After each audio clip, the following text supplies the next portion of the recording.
राधा रानी और श्री कृष्ण की लीला वृंदावन की पावन भूमि पर घटित हुई एक अद्भुत और प्रेममयी कथा है। यह कथा केवल प्रेम की नहीं बल्कि भक्ति, समर्पण और आत्मिक एकता की भी है। वृंदावन में नंद बाबा के घर बालक कृष्ण का जन्म हुआ।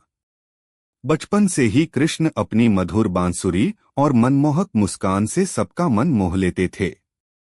गोकुल और वृंदावन की गोपियां उनके दर्शन के लिए व्याकुल रहती थीं। उन्हीं गोपियों में सबसे विशेष थीं राधा रानी। राधा जी बरसाना की रहने वाली थीं और वे बचपन से ही कृष्ण के प्रति गहरा स्नेह रखती थीं। कहते हैं कि जब पहली बार राधा और कृष्ण की भेंट हुई तब वातावरण भी जैसे प्रेम से भर गया। कृष्ण की बांसुरी की धुन सुनकर राधा जी सब कुछ भूल जाती थीं। वह धुन केवल संगीत नहीं बल्कि आत्मा को परमात्मा से जोड़ने वाला सेतु थी। राधा और कृष्ण का प्रेम सांसारिक नहीं बल्कि आध्यात्मिक था। उसमें स्वार्थ, अहंकार या अपेक्षा का कोई स्थान नहीं था। एक बार की बात है, कृष्ण ने रास लीला रचाई। पूर्णिमा की रात थी, चंद्रमा अपनी शीतल रोशनी बिखेर रहा था। कृष्ण ने बांसुरी बजाई और उसकी धुन सुनकर सभी गोपियां उनके पास आ गईं। कृष्ण ने हर गोपी के साथ नृत्य किया, परंतु राधा जी का स्थान सबसे ऊंचा था।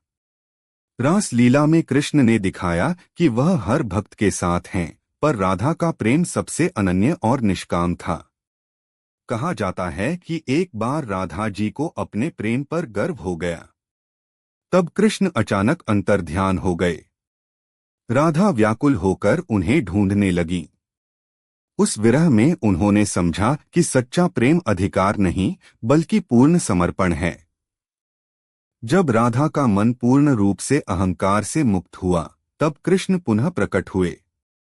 इस लीला से यह शिक्षा मिलती है कि भगवान को पाने के लिए मन को निर्मल और अहंकार रहित बनाना आवश्यक है। समय बीतने पर कृष्ण को मथुरा जाना पड़ा।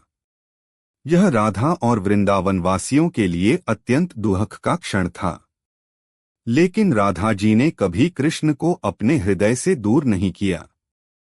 उनका प्रेम शारीरिक दूरी से परे था। वे जानती थीं कि कृष्ण उनके हृदय में सदैव निवास करते हैं।